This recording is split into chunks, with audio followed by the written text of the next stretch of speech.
Hey team, welcome to Inside the Movie Photographer with Jasin Boland. Today I have Justin Lubin, Hopper Stone, Hilary, Bronwyne, Gayle, Ron Henry and Matt Kennedy. And we're going to be talking about our first big breaks in the industry and what led to us having a career as photographers on film sets. I've also got Ron Henry, who's the founder of BlackRapid camera straps, and he's going to tell you about how he made his dream come alive. And let's hook into it. Cheers. Here's Justin. Hey buddy, how's it doing? What's going on? Good to see you again. You know, yeah, likewise. You're everyone loved the interview that we did. It was I'm having so much fun doing this, and I hope you got some good feedback. No, it was great. It was very fun, and I'm glad you had me back for this. So yeah, right. And we've got another one. We've got another returnee, Hopper Stone. G'day. Hey, Hopper. Oh, hey. Oh, God. Thanks for having me back. What is that? You change that hat, and then you can come back in. Hey, Matt. How's it doing, brother? Good, Jason. How are you, man? Good, man. Good to. Have you been skating lately? A little bit, yeah. Mostly by myself. So. Yeah, yeah. I haven't been really skating, but I've been doing some skateboard shots with all my bruvs, which has been really good. It's just all right. We better bring Hopper back in because he might get all upset. Hey, Hopper. Yeah, I changed my hat. How's that? Is that better? No, it's not. Hey, Ron. How's it doing, brother? Hey, man. So, for the people that don't know, Ron Henry's the founder of BlackRapid, the camera straps that I'm not sure how many of us use, but we're going to find that out in a minute. And a photographer in his own right. And let's see if Hopper's got a new hat yet. Oh, God. Oh, that's okay. That's much better. You were doing the whole thing like that. There we go. Okay. Now that we're G'day. Wait, let me get my hand in there. Get my hand in there. While you're doing that, now that we've walked through the slop to get to the garden, let's bring in Hilary the Rose. Hi, Hilary.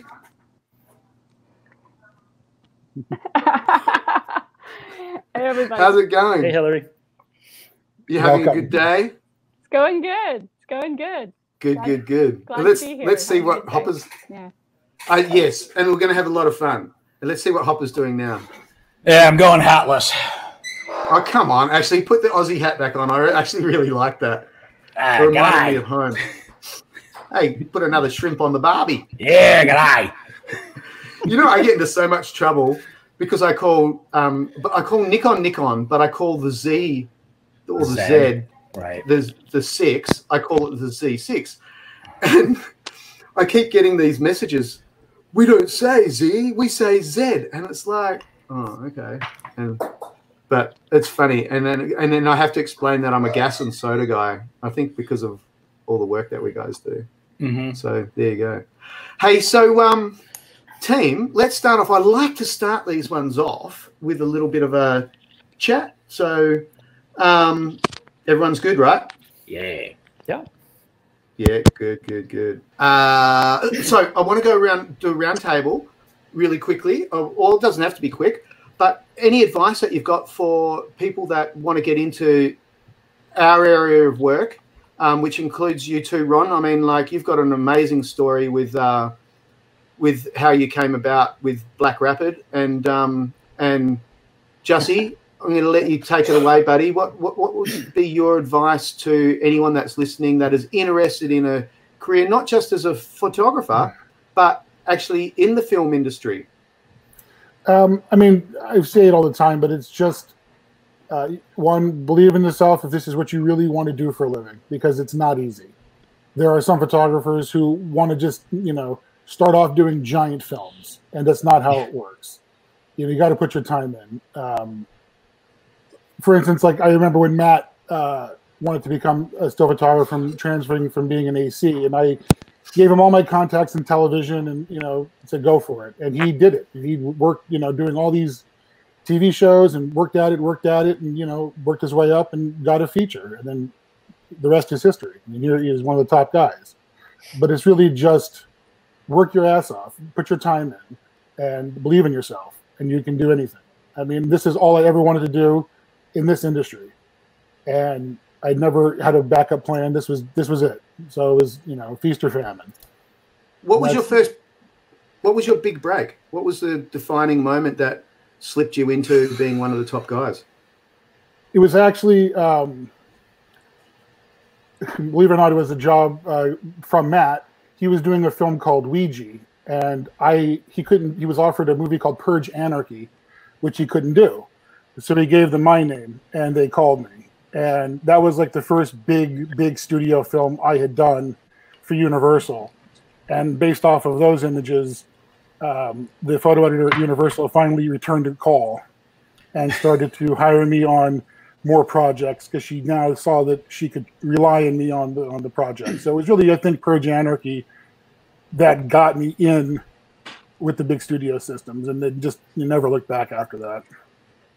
Yeah, that's so true, and it's a real key indicator of getting invited back by filmmakers, and I think they're the ones that continue on the path, and we've talked about it before, that the whole being user friendly, do your deal, turn up to work, and don't bring it up ever again. Even if you haven't done a great deal, you just get on with it because it was your problem in the beginning, and you learn from your mistakes. Success only comes from failure. No, it's literally, it's like even if they don't return your call or return your email, keep bugging them, because eventually they're going to get sick of it, and they're going to get back to you and say either we've hired someone for it, or okay, you've bothered me enough. Let's try you out for a week. It actually reminds me of a really quick story, and I won't take a long one on it. With James Bond, with as you guys know, I've done action unit now for 3 Bond films. But the first time, like 2 years before I got one, I contacted the production office and the people at Eon, and I didn't really, I was just told you should contact them, so I did. And like 2 months later, I get a letter back, and it was like, on the James, I've still got it on the James Bond letterhead. It's like, we've got nothing at the moment, and we're all kitted out, but we'll put you in the files and we'll keep you in mind. And then I get the freaking phone call, and so exactly that. You got to keep grafting. If you don't put your name out there, you don't have any chance. Yeah. When I first started out, and you got the obligatory like, oh hey, we don't have anything, but call us in a month. I would make a reminder on my calendar, call this person, whatever, in a month.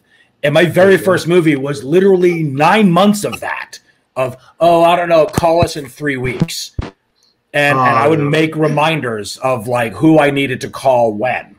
And I did that. I mean, when I first started out, that's what I did. So absolutely. Just got to be really patient and really persistent. Yeah. Yeah, and a good, a good person too, I think. I think that goes a long way. As in, I call it user friendly. It's like, you got to take the knocks, and if you get a little bit of a knock, it doesn't mean that you're knocked out. You've still got that 9. Is it a 9 count or 10 count? 10 count. 10 count. 10 count. No, and I feel the same way. Like when it's one of my real pet peeves. You get on set and people just complain about their crappy deal, and I'm like, no. Once you've accepted the deal, you bring your A game, and that's all there is to it. And if it bothers you that much, then you shouldn't have taken the deal. And I've turned down stuff to where the deal is so bad it would piss me off so much that it would affect the quality of my work. So I just turn it down. That's it. Yeah, I did that earlier in the year, and it was really good because if I had have taken that deal, I would have missed out on 2 really big projects which I wanted to do. So there you go. Hey guys. Hey, Hilary, Bronwyne. How you doing? Hey. So yeah, Hopper. Yeah.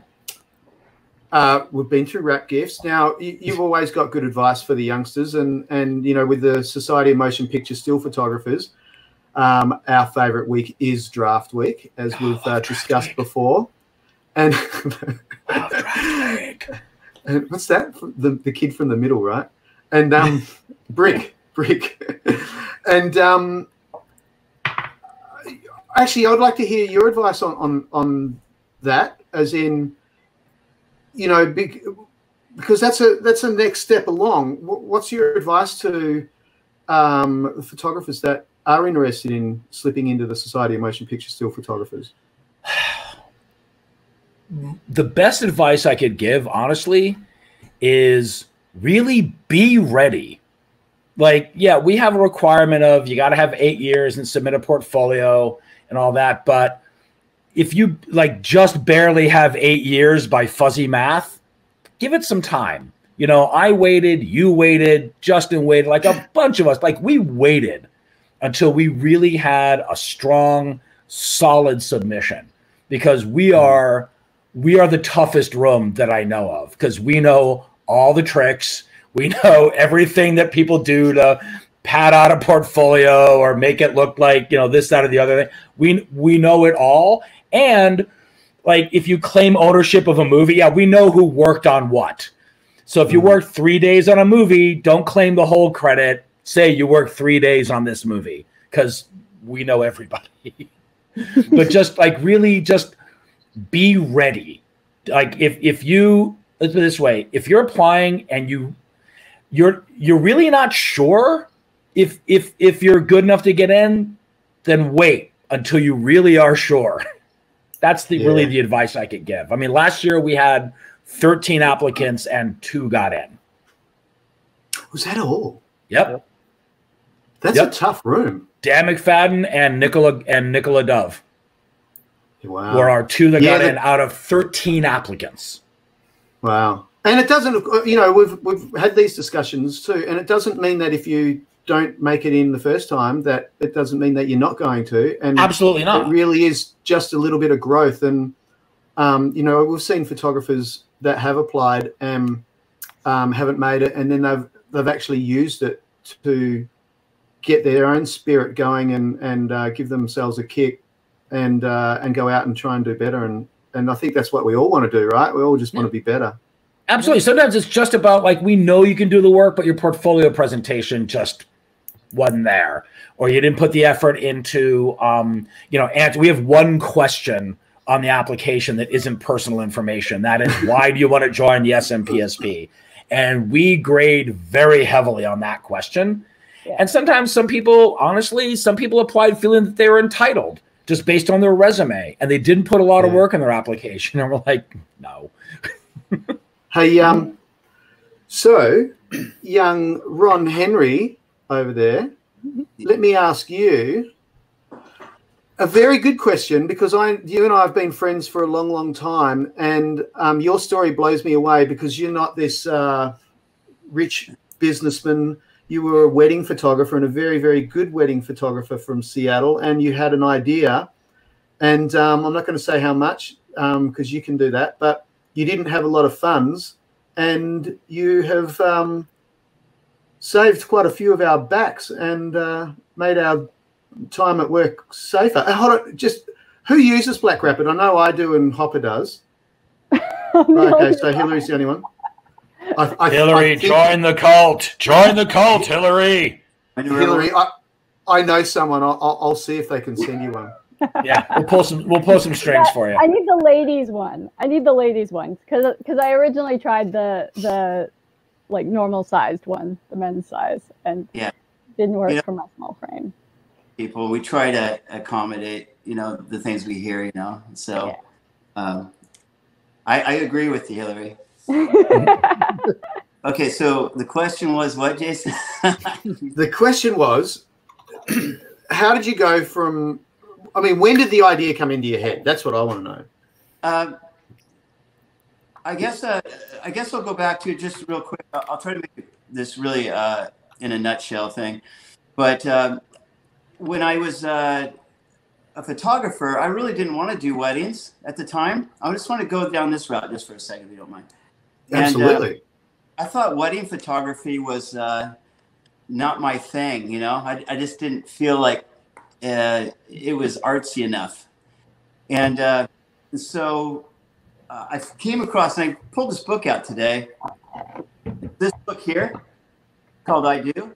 Okay. And it has Elliot Erwitz, all these awesome photographers in here shooting weddings. And here's like one of Elliot Erwitz. You know. Oh, wow. Elliot Erwitz shot weddings? Weddings, but I think, you know, he he, you know, was dialed in to things that were going on around him. Wow. And I saw this book full of amazing images that were really just candid and real and raw. And I said, I'm going to shoot weddings if I could shoot like these photographers in this book. So I went into the wedding world without having any experience whatsoever. And I was just a really rough, raw, capture the moment shooter. I was a fly on the wall type style back in film. And I'd max out, you know, I didn't like to use flash, so I'd use high-speed film. But I never used camera straps. I didn't like them. And I had cameras with black and white and color.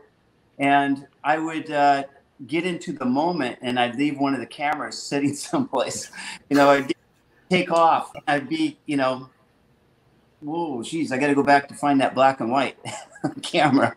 And so I don't know what it was, Jason, but it was something in my life at the time. I was listening to a lot of Deepak Chopra. I think that's how it's pronounced. And a lot of that type of positivity, creating with your thoughts and what you want your life to look like. And so I started thinking differently, and I started imagining my life different than what I was doing. I was in a grind, you know, and I shot a lot of weddings all over the place.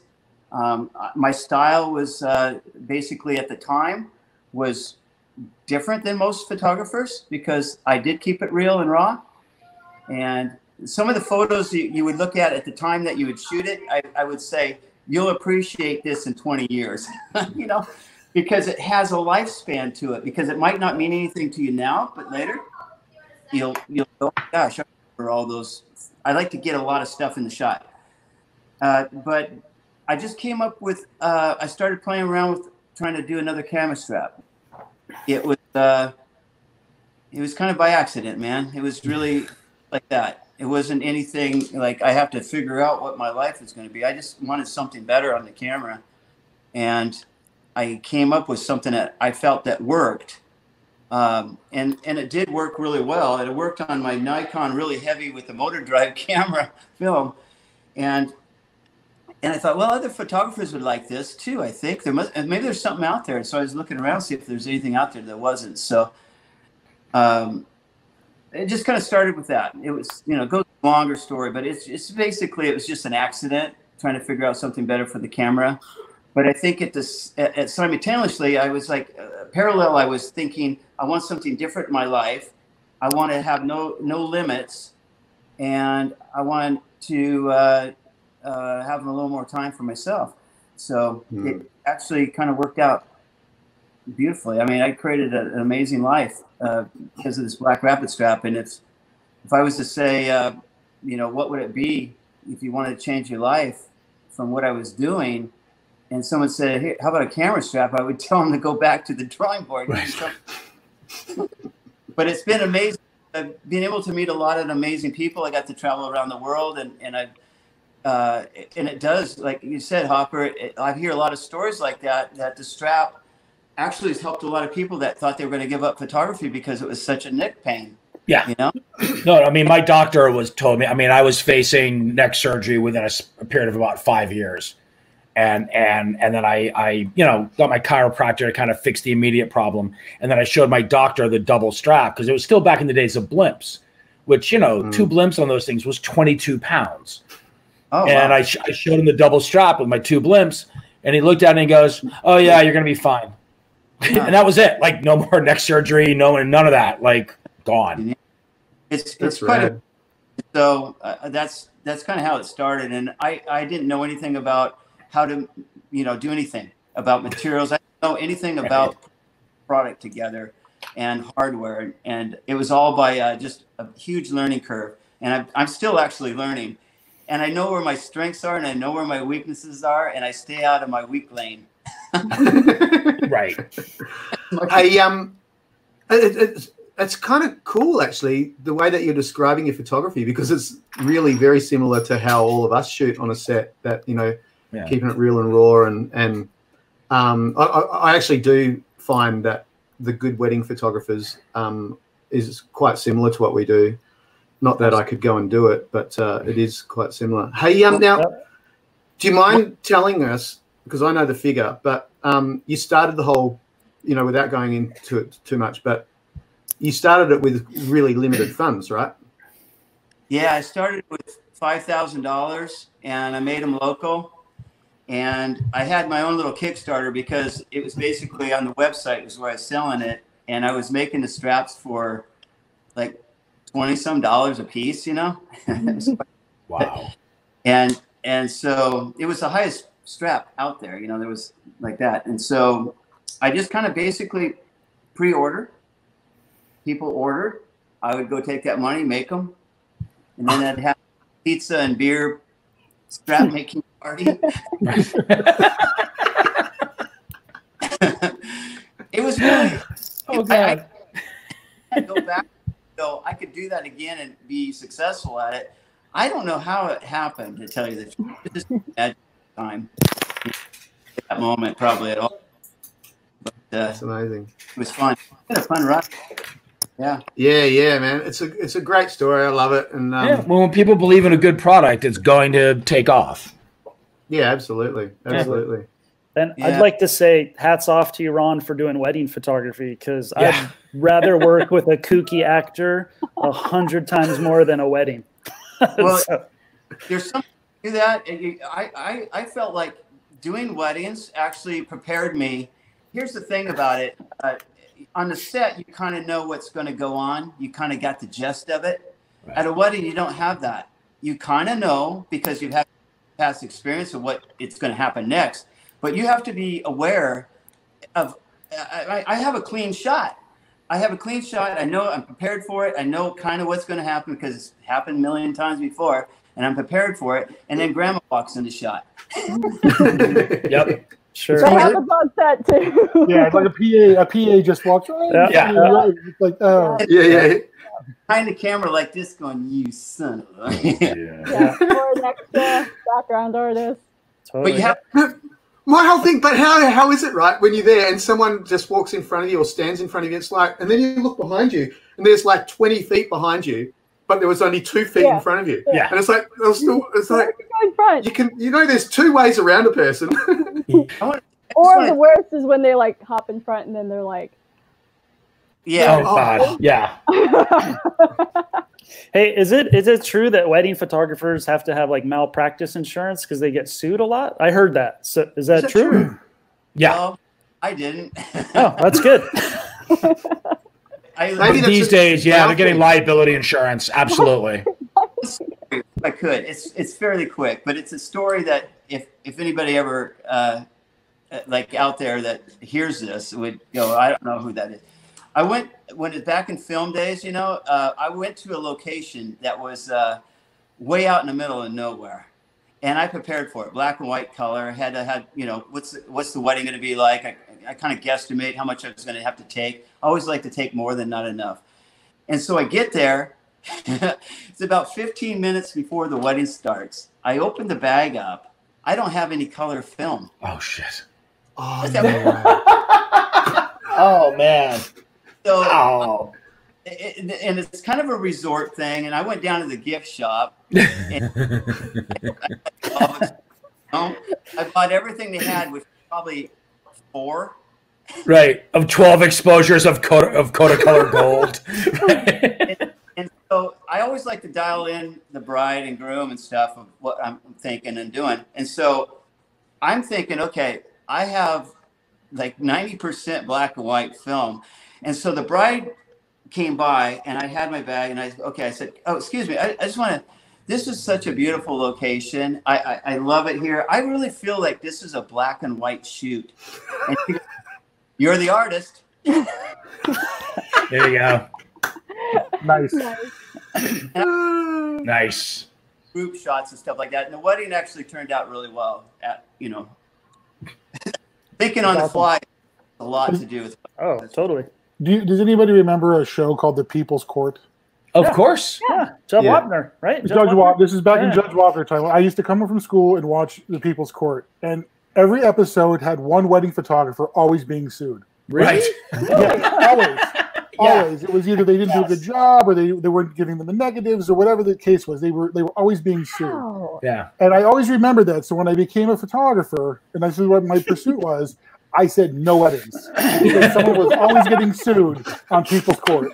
Good to know. That's crazy. That was like my fear. I'm never doing weddings. So Hilary, Yeah. let's now I don't want to do this an agenda thing, but there's a lot of girls out there that that do want to get into the industry, and I speak to a lot of them, and they feel like it's a boys' club, and they're a little bit apprehensive. And I really would actually like you to give a message to the girls that feel like they can't sort of get in there because it's just not true. Yeah. No, it's definitely not true. Because here I am. Let's see. First big break. I felt like I had it. There were a lot of moments that felt like a big break, and then like a bigger break would come, and it just builds. But I'd say that probably my first big break was I was living in New Orleans, and I'd been living there for 2 years. I was in the union, and it was a little slow finding work simply because New Orleans is so separate from the people that usually hire us on a film. They're all based in Hollywood, so it was tough, like getting my name out there and letting people know that, hey, I'm down here, hire me. And Spike Lee came to New Orleans to shoot Old Boy. And I interviewed for the job, and it was one of the tensest, like most kind of nervous I've ever been in an interview. And but he liked my work, and we went through my whole portfolio, like sitting across the table, and he asked me about college, and it was pretty crazy. And one of those like, wow, I'm sitting across from Spike Lee. This is nuts. So that was kind of a really amazing opportunity to get to work with him, and that was really my first kind of larger budget film with it starred Josh Brolin, Elizabeth Olsen. It was, for those that aren't familiar, it was a reimagining of a Korean film. So it was a film that I was originally really a huge fan of. So it was kind of exciting to get to work on it.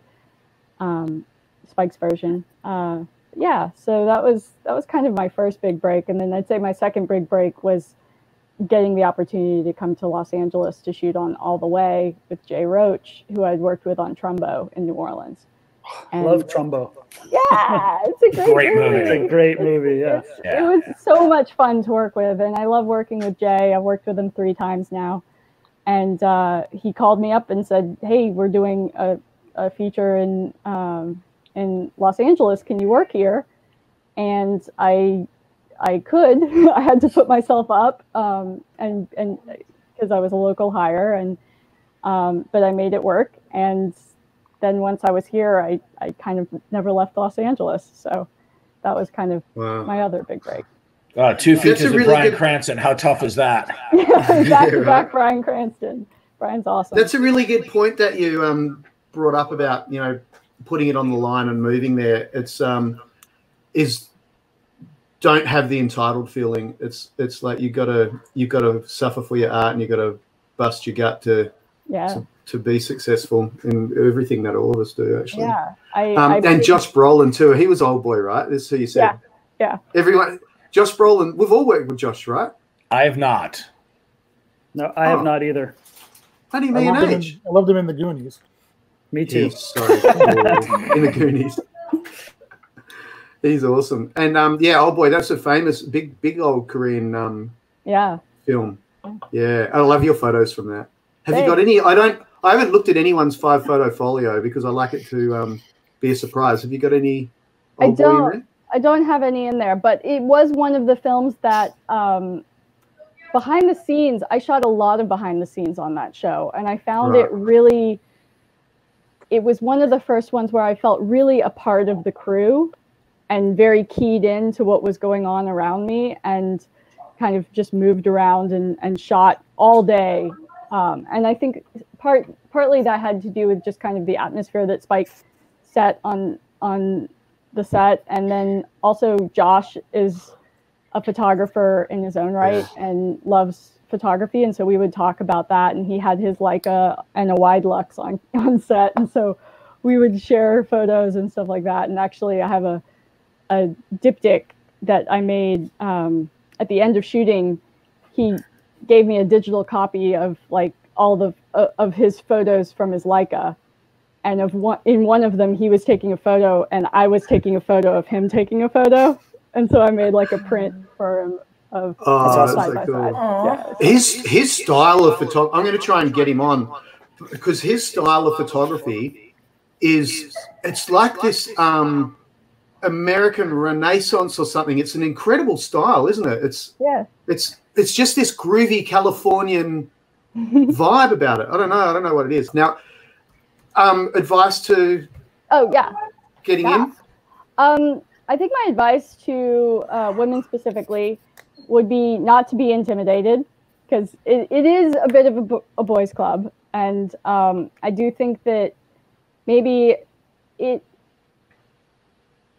helps to just go in with confidence and know that you have a reason to be there and you're worthy of being there, and really know that you're bringing something unique to the table, which is your vision, like your eye as a photographer specifically.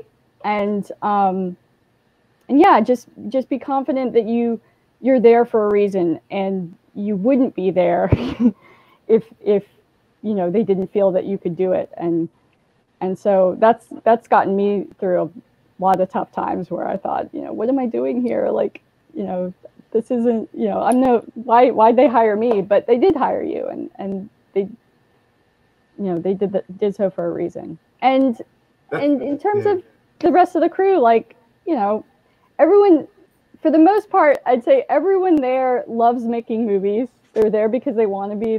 They're there because they're in this industry. You know, we're all kind of big, you know, movie geeks at heart. And so even the most like tough seeming, intimidating, you know, grip, you could probably sit down and have a whole conversation about like the Goonies, you know, and just totally nerd out about it. And I feel really lucky that I've pretty much every single show that I've been on has been a really supportive and welcoming crew that I've worked with. Especially, you know, starting out in New Orleans, it was a very kind of tight-knit group of us. And so you got to know everyone in the industry really quickly, and you worked with the same people again and again. And when I moved to Los Angeles, it was kind of a whole new, I felt like I was starting over all over again, and had to prove myself a little bit. But really quickly, you know, you get to know people, and I think part of our job is just navigating those personal relationships. And if you have a knack for it and you can be comfortable in, you know, a range of situations, then you're going to do great regardless of your gender. So. Yes. And the confidence thing, what you're talking about, it really is key, because you're 100% right. You're hired because they like you. You're not hired because they don't like you, and you're hired because they believe in you. So you've got to believe in yourself. And, you know, 9 times out of 10 or more, you'll have people that when you turn up on set, they look at you and they go, this is the best person in the whole wide world doing this job right now, and it's up to you to prove them wrong. And otherwise, you know what I mean? It's like it's either that they believe in you already. It's really, the tide is really shifting, in that I worked on 3 films last year, or three to 4 films last year, our shows, and nearly every single one was very female focused. Like there was the camera crew was a majority female, if not all female. Wow, that's cool. Yeah. So, and a lot of that had to do with, you know, the nature of the shows. They were really making a very concerted effort to kind of diversify the crew. But, you know, I worked with my first female key grip that year. Wow. There were a lot of really, it's changing a lot, I think. At least it has on the shows that I've worked on. I've noticed that. That's great. Yeah. great stories and really good advice too. Hey, so Maddie, Skater Boy. Yes.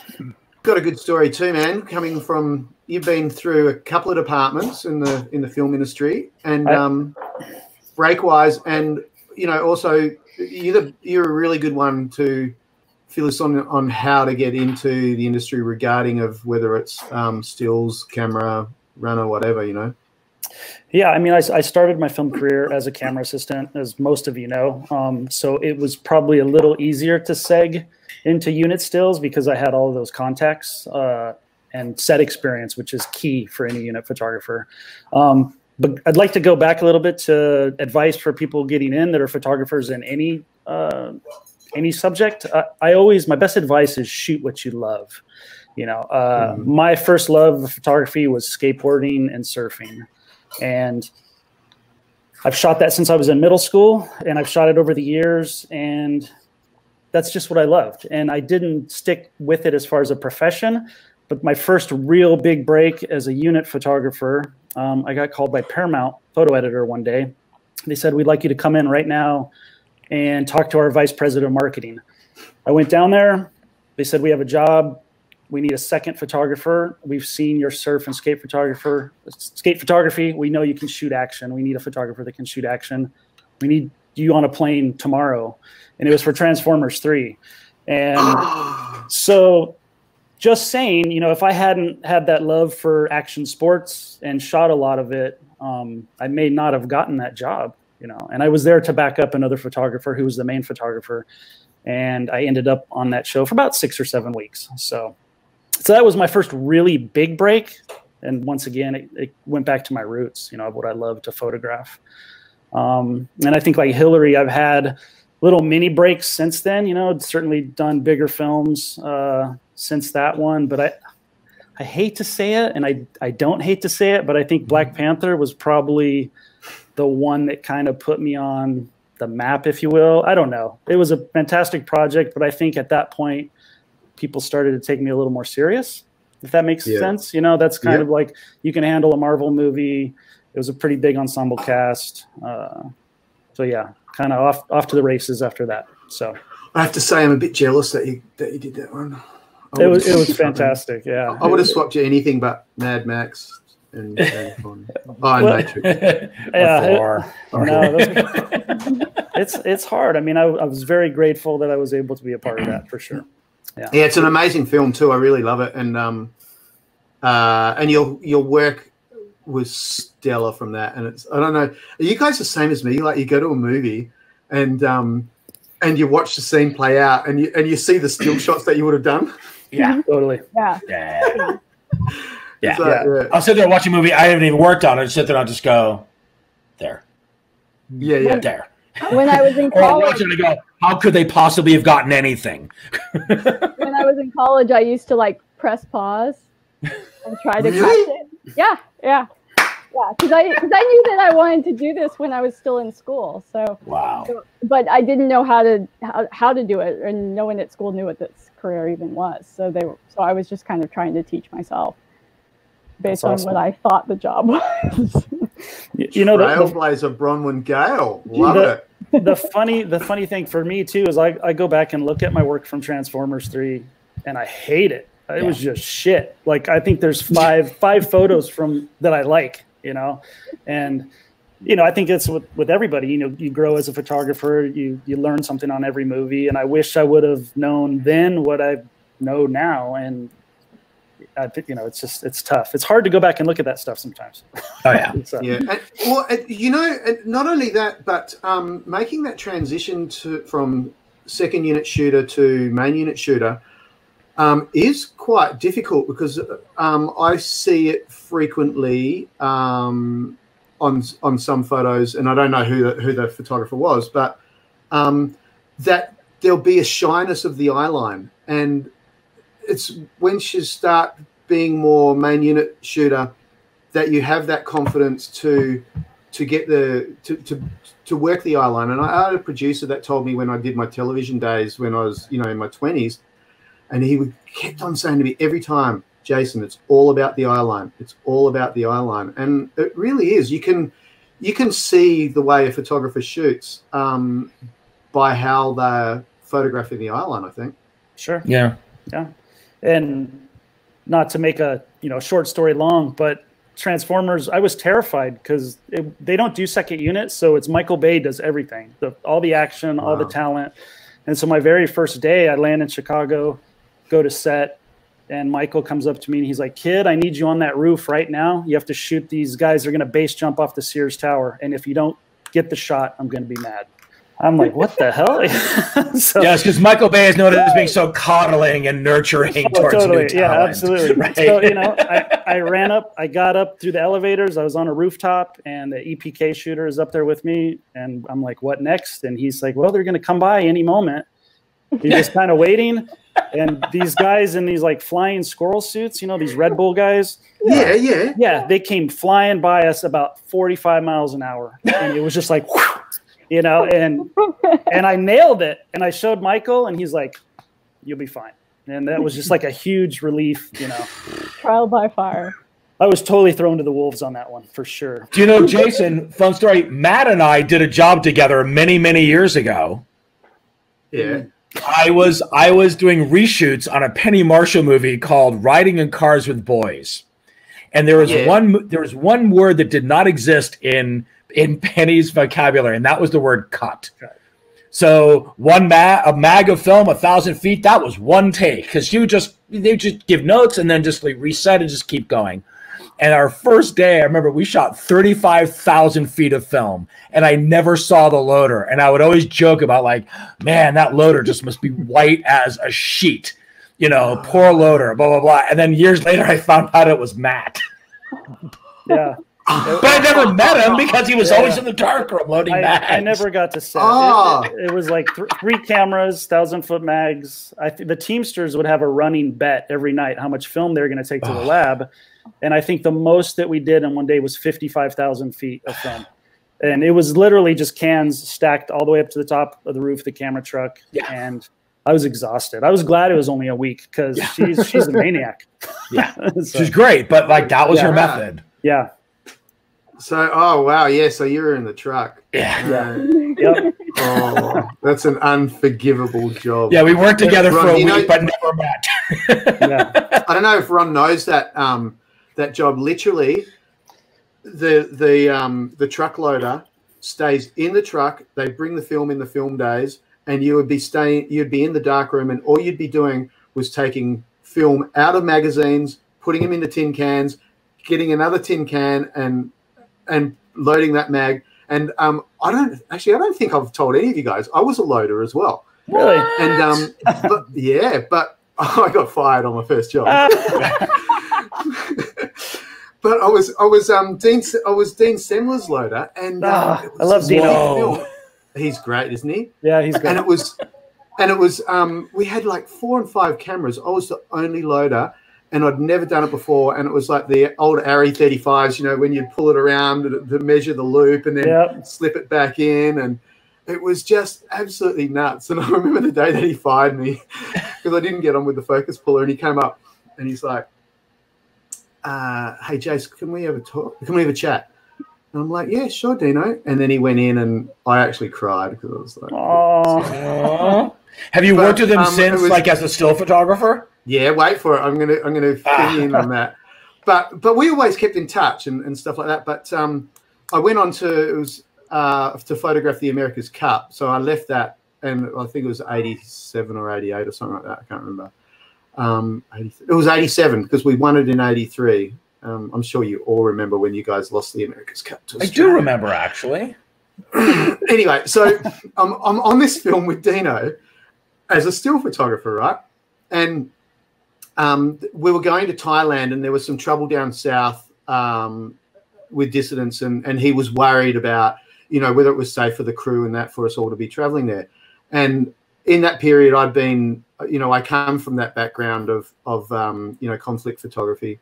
And not that I did a lot of it, but, I had that background. And he would come up to me and he'd go, every day, he'd be like, "Hey, Jace, you got time for a chat?" Now, this went on for like 2 or 3 weeks, and every second or third day. And in the end, it's just like, "Dino, can you stop saying, have I got time for a chat? Because the first time you said that, you fired me. And he was, and you know how I'm not such a nice guy is. He was like, oh, I am so sorry. I was like, yeah, it's just, it just brings these memories up from 20 years ago. No big deal. That's awesome. That's great. Fragile egos.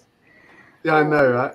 So sorry, Matt. So you were going to tell us, and also you were going to tell us your advice for getting into the industry, and then we're going to go and we'll go and flick through some photos, eh? Yeah, I think it's been said on this program with you before with other photographers. Just, I mean, nobody has a clear path to it.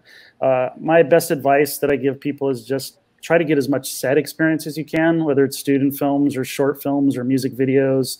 Just have a really good understanding of how set works, because that's going to be your biggest asset when you're on set. I mean, you could be a fantastic photographer, but if you don't know the logistics of a movie set, you'll never make it,